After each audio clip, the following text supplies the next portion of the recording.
नमस्कार दोस्तों, मैं रविंदर सेजवार। आप सभी का हमारे YouTube चैनल में स्वागत है। दोस्तों, आज हम आपके लिए पुनः एक नया वीडियो लेकर हाजिर हुए हैं जो कि क्लास 10th के मैथ का है। आपको पता है कि हमने अगला चैप्टर यानी चैप्टर नंबर 5 समांतर श्रेणी यानी अर्थमेटिक प्रोग्रेशंस को स्टार्ट कर दिया था, जिसमें हमने आपको एक्सरसाइज 5th A का पहला और दूसरा सवाल ऑलरेडी बता दिया है। 2 या 3 वीडियो हम ऑलरेडी अपलोड कर चुके हैं यूट्यूब पर। तो दोस्तों, उसी क्रम में आज हम तीसरे सवाल से स्टार्ट करेंगे, लेकिन तीसरे सवाल से स्टार्ट करने से पहले हम आपको कुछ बताना चाहते हैं यहाँ पर बेसिक नॉलेज तीसरे सवाल में जिसका प्रयोग होने वाला है। तो देखिए दोस्तों, क्या है ये। जब प्रथम पद यानी पहला पद A तथा सार्वंतर स्मॉल d दिया हो तब समांतर श्रेणी बनाने के लिए सूत्र। देखिए दोस्तों, प्रथम पद आपको दिया हो और सार्वंतर d दिया हो तब समांतर श्रेणी बनाने के लिए सूत्र। क्या सूत्र होते हैं? प्रथम पद तो आपको दिया ही है, समांतर श्रेणी क्रमानुसार क्रम में होती है, जैसे 2, 4, 6 ऐसे करके क्रम होते हैं बहुत ज़्यादा। तो प्रथम पद दिया हो तब हम दूसरा पद कैसे निकालते हैं? दूसरे पद निकालने के लिए a+d सूत्र है, तीसरे पद के लिए a+2d है। देखिए दोस्तों, चौथे पद के लिए a+3d है, पाँचवें के लिए a+4d है। यानी हम यहाँ पर क्या समझ रहे हैं कि प्रथम पद को a कहते हैं, दूसरे पद में a+1d आता है। कितना? 1d। तीसरे पद में a+2d, चौथे में a+3d, पाँचवें में a+4d। यानी जब चौथा होता है तो 3d होता है, पाँचवा तो 4d, छठवां तो 5d, सातवां तो 6d। यानी एक कम हो जाता है। तीसरा पद है यानी दूसरा पद है, पहले पद में तो a, दूसरे पद में a+1d, एक ही d है ना, ये 1 तो हमने लिख दिया है। तीसरे पद में a+2d, चौथे में a+3d, ऐसे करके बढ़ता रहता है डॉट डॉट डॉट इनफाइनाइट तक। तो तीसरे सवाल में बिल्कुल ऐसे ही क्वेश्चन है, तो हम आपको उन्हें बताएंगे। तो देखिए दोस्तों, तीसरा सवाल स्टार्ट करते हैं। चलिए, तीसरा। तो दोस्तों, ये है आपका तीसरा क्वेश्चन। इसमें क्या है? प्रथम चार पद ज्ञात कीजिए जब a और d दिए हों तब। ठीक है, 4 पद ज्ञात करने हमें a और d दिया है, a का मान 10 दिया है, d का मान 10 दिया है। तो हमें क्या करना है? समांतर श्रेणी बनानी है, यानी 4 पद निकालने हैं। तो दोस्तों, जैसा कि आपको पता है कि हमने पहले पद का सूत्र क्या बताया है? प्रथम पद का सूत्र होता है a, सीधा सीधा ये तो हमें दिया ही है। दूसरे पद का होता है a+1d। ठीक है, दूसरे पद का a+d। तो हम सबसे पहले यहाँ दूसरा पद लिखेंगे। क्या लिखेंगे? देखो, प्रथम पद तो a दिया है, प्रथम पद क्या है? प्रथम पद तो सीधा सीधा a का मान जो होता है वो होता है 10। ठीक है, दूसरा पद, दूसरे पद का क्या सूत्र है दोस्तों? दूसरे पद का सूत्र है a+d, a+d।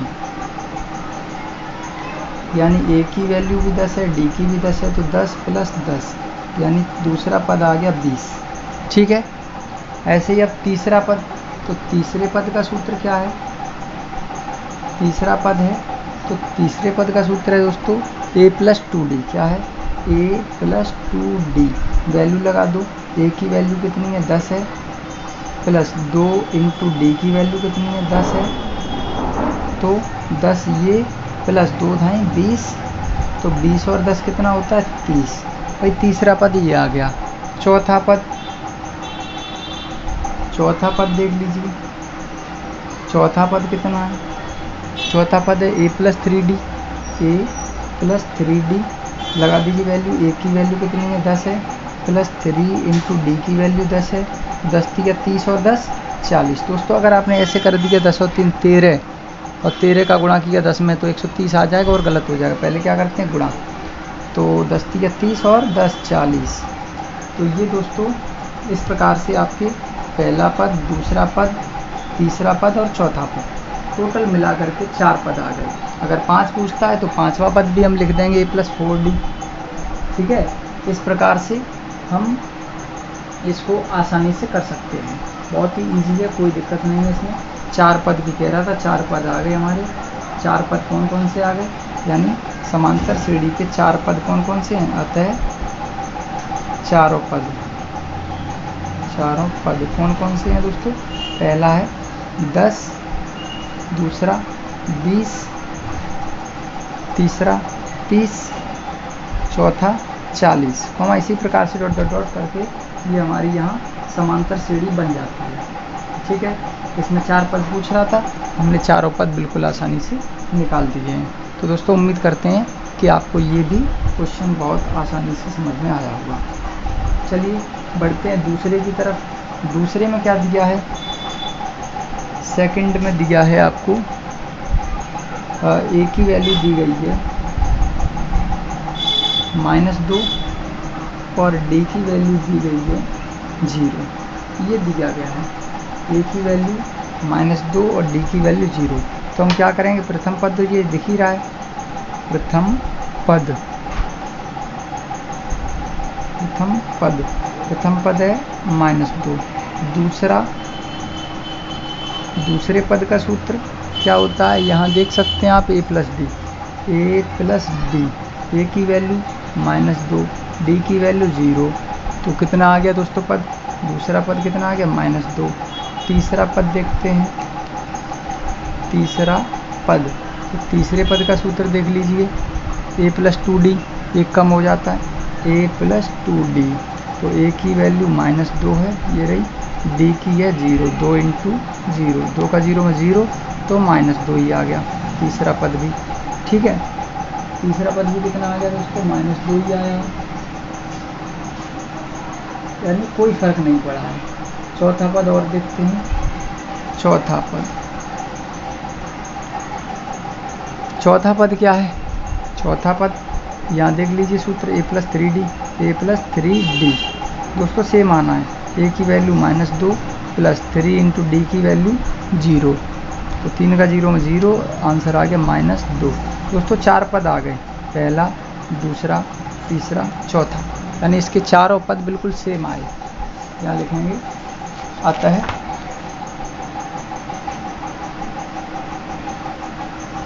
चार पद या चारों पद -2, -2, -2 और -2। ठीक है, आगे तो चलता रहेगा, हमें उससे कोई लेना देना नहीं है, केवल हमें 4 पद पूछ रहा था, हमने 4 पद निकाल दिए। अब बढ़ते हैं दोस्तों तीसरे की तरफ। तीसरा क्या है, सरल है दोस्तों, इजी है बहुत। तीसरे में दिया है a की वैल्यू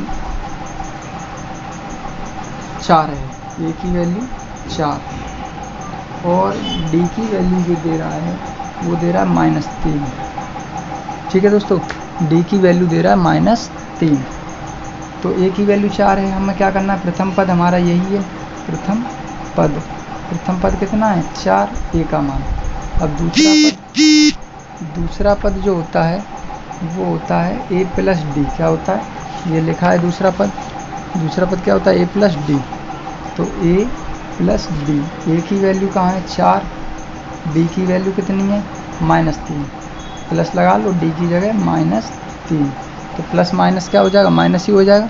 तो 4 में से जब 3 घटाएंगे तो कितना आ जाएगा 1, ये आ गया दूसरा पद। तीसरा पद, तीसरे पद की वैल्यू क्या होती है, a प्लस 2d। चलिए a प्लस 2d, तो a की वैल्यू कितनी दे रहा है 4 प्लस 2 इंटू डी की वैल्यू कितनी दे रहा है -3, तो 3 दूनी 6 माइनस का हो गया और 4 ये, तो 4 में से जब 6 घटाएंगे तो -2 आ जाएगा। इसके बाद चौथा पद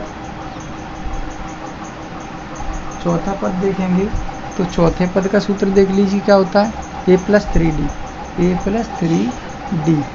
तो a की वैल्यू कितनी है दोस्तों 4 है, 3 इंटू डी की वैल्यू कितनी है दोस्तों -3 है, तो दोस्तों 4 ये हैं और 3 तरह के 9, माइनस का 9 हो जाएगा यहाँ पे, 4 में से जब 9 जाएंगे तो कितना हो जाएगा -5। ठीक है दोस्तों, चारों पद आ गए, यहाँ लिख देंगे आता है चारों पद, अतः दी हुई श्रेणी के चारों पद। 4 पद क्या क्या है, पहला दिया था 4, दूसरा आ गया 1, तीसरा आ गया -2, चौथा आ गया -5। इसी प्रकार से ये चलता रहेगा, उससे हमें कोई लेना देना नहीं है। ठीक है,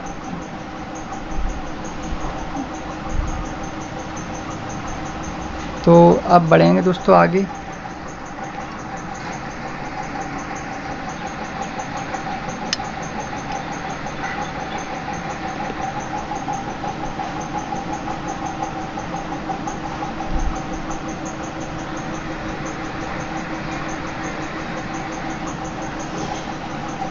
तो दोस्तों देखिए आगे क्या होगा। अगला क्वेश्चन है, अगला क्वेश्चन नंबर 4 देखेंगे। तो दोस्तों देखिए इसमें भी हमें क्या करना है, 4 पद निकालने। तो पहला पद तो ये है ही, दूसरा पद देखेंगे। दूसरा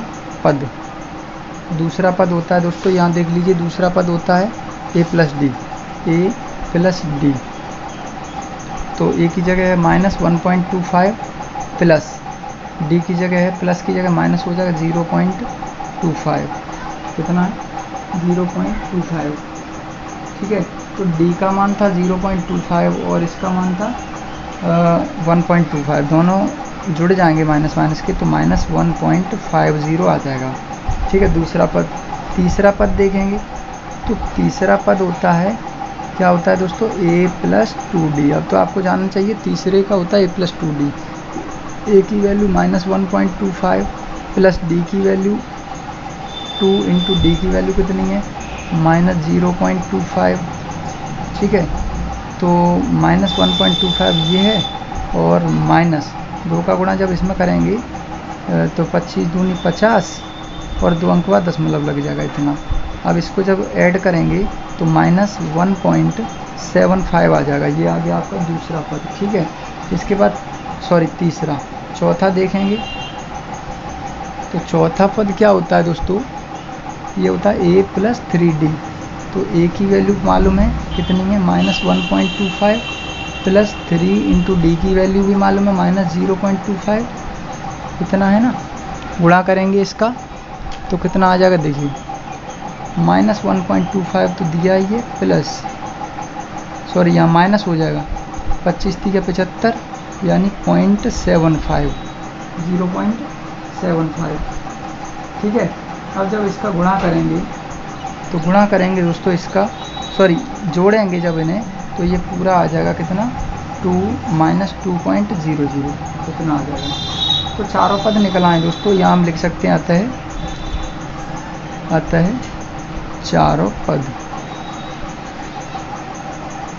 अतः चारों पद कितने कितने आ गए वो देख लीजिए। पहला पद कितना था, -1.25।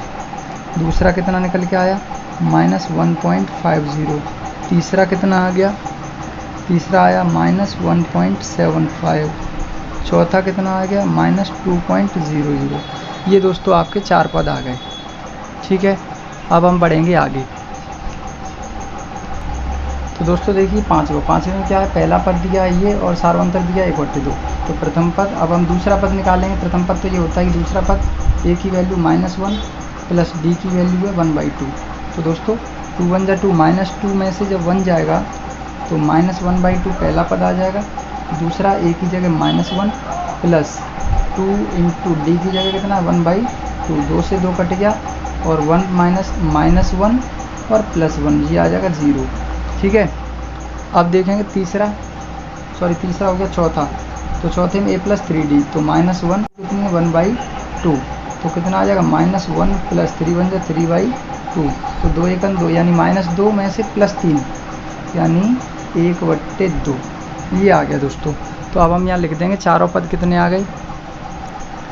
अतः चारों पद पहला पद कितना है दोस्तों, -1। दूसरा कितना है, -1/2। तीसरा कितना है, 0। और चौथा कितना है, 1/2। तो उम्मीद करते हैं दोस्तों कि आपको ये अच्छे से समझ में आ गया होगा। ठीक है, बढ़ते हैं अगले क्वेश्चन की ओर। दोस्तों अगला क्वेश्चन नंबर 4 क्या कह रहा है इसमें, 1 1 2 3 5 ये समांतर श्रेणी नहीं है, क्यों। तो हमें पता करना है समांतर श्रेणी क्यों नहीं है। सबसे पहले हम सार्वंतर निकालेंगे, कैसे करते आए हैं शुरू से, तो वैसे करेंगे। सार्वंतर D बराबर A2 माइनस A1। तो D1 बराबर A2 कितना है, 1 है, माइनस A1 कितना है, ये भी 1 है। तो 1 - 1 क्या हो जाएगा, 0 हो जाएगा। दूसरा D2 निकालेंगे, तो D2 बराबर क्या हो जाएगा, इसमें से ये घटाओ A3 माइनस A2। तो D2 बराबर A3 की वैल्यू कितनी है, 2 माइनस इसकी कितनी है, 1। तो 2 में से 1 जाएगा तो 1 हो जाएगा। तीसरा देख लेते हैं, 3 में से 2 करेंगे। D3 बराबर 3 - 2 यानी A4 - A3। तो D3 बराबर A4 की वैल्यू कितनी है 3 और A3 की वैल्यू कितनी है 2 है। तो D3 बराबर 3 में से 2 क्या 1। दोस्तों यहाँ पर हमने 3 सार्वंतर निकाल के देखे तीनों के, तो अलग अलग सार्वंतर आए। अतः यह यहाँ लिखेंगे समांतर, अतः यह समांतर श्रेणी नहीं है। अब क्यों पूछ रहा है, तो लिखेंगे क्योंकि इसके सार्वंतर भिन्न भिन्न हैं। कैसे हैं, भिन्न भिन्न हैं। तो दोस्तों उम्मीद करते हैं कि आपको ये तीसरा क्वेश्चन भी अच्छे से समझ में आया होगा। दोस्तों अगर आपको आज का हमारा ये वीडियो पसंद आए तो इस वीडियो को ज़्यादा से ज़्यादा लाइक करें, साथ ही अपने दोस्तों के साथ शेयर करें और हमारे चैनल को सब्सक्राइब करें। तो दोस्तों आज के लिए बस इतना ही। अब हमें दीजिए इजाज़त, मिलते हैं अगले वीडियो में। तब तक के लिए नमस्कार, जय हिंद, जय भारत।